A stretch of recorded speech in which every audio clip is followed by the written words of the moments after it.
سبحان اللہ وبحمدہ سبحان اللہ العظیم سبحان اللہ وبحمدہ سبحان اللہ العظیم۔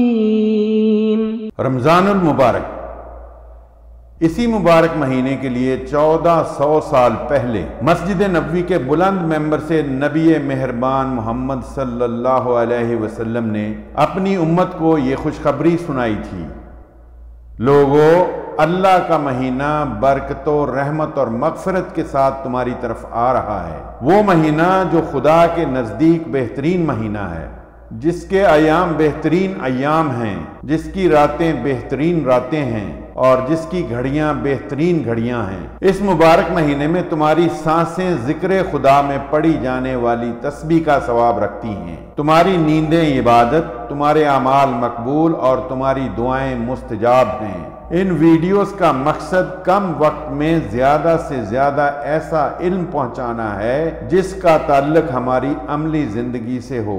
امید ہے کہ آپ ان ویڈیوز سے بھرپور فائدہ اٹھائیں گے۔ ان الحمدللہ والصلاة والسلام علی رسول اللہ۔ اعوذ باللہ من الشیطان الرجیم، بسم اللہ الرحمن الرحیم۔ قال اللہ تعالیٰ فی سورۃ البقرہ، یا ایہا الناس کلوا مما فی الارض حلالا طیبا ولا تتبعوا خطوات الشیطان انہ لکم عدو مبین۔ اے لوگو، زمین میں جو حلال اور پاکیزہ چیزیں ہیں انہیں کھاؤ اور شیطان کے بتائے ہوئے رستوں پر نہ چلو، وہ تمہارا کھلا دشمن ہے۔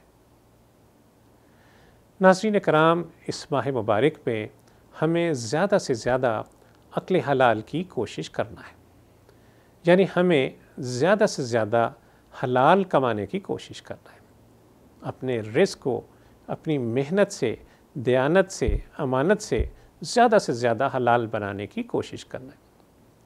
ذرا غور کیجئے کہ بہت سی حلال چیزیں حالت روزہ میں ہم کھانے سے احتراز کرتے ہیں، بچے رہتے ہیں، انہیں چھوڑ دیتے ہیں، لیکن کیا غضب کہ جب ہماری اس مشقت اور اس ریاضت کو ختم کرنے کا وقت آیا اور ہم نے روزہ افطار کیا تو جس کھجور سے ہم نے روزہ افطار کیا وہ ہماری محنت کی کمائی کی نہیں۔ تو ناظرین اکرام، روزے کی روح تو افطار کے ساتھ ہی فنا ہو گئی۔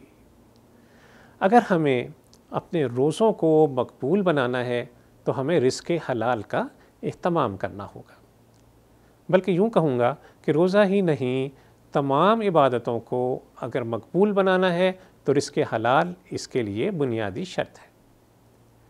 رسول اللہ صلی اللہ علیہ وسلم نے فرمایا کہ ایک شخص دور دراز سے سفر کر کے حرم پہنچتا ہے اور ہاتھ اٹھا اٹھا کر یا ربی کی صدائیں بلند کرتا ہے، فرمایا مگر اس حال میں کہ اس کے پیٹ میں حرام کا لقمہ ہے اور اس کے جسم پر حرام کی کمائی کا لباس ہے، فرمایا کہ ایسے میں اللہ عز و جل اس کی دعاؤں کو کیوں کر قبول فرمائے گا۔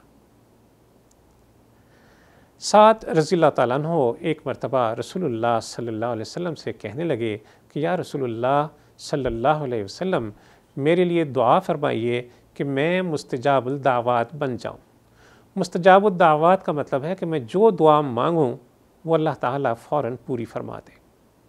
رسول اللہ صلی اللہ علیہ وسلم نے یہ سنا تو فرمایا کہ اے سعد، حلال رزق کھاؤ، تمہاری دعائیں قبول ہوں گی۔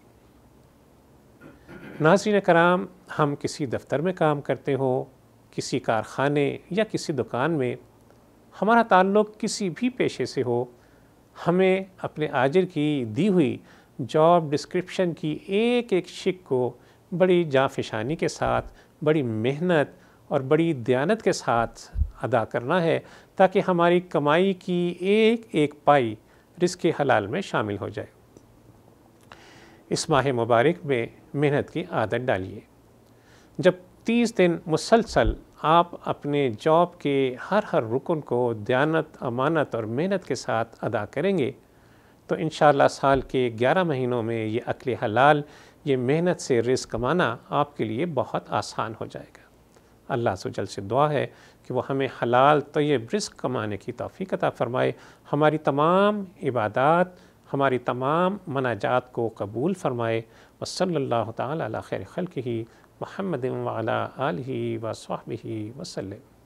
اللہم صلی علی سیدنا محمد وعلی آلہ وصحبہ وسلم۔ اللہم صلی علی سیدنا محمد وعلی آلہ وصحبہ وسلم۔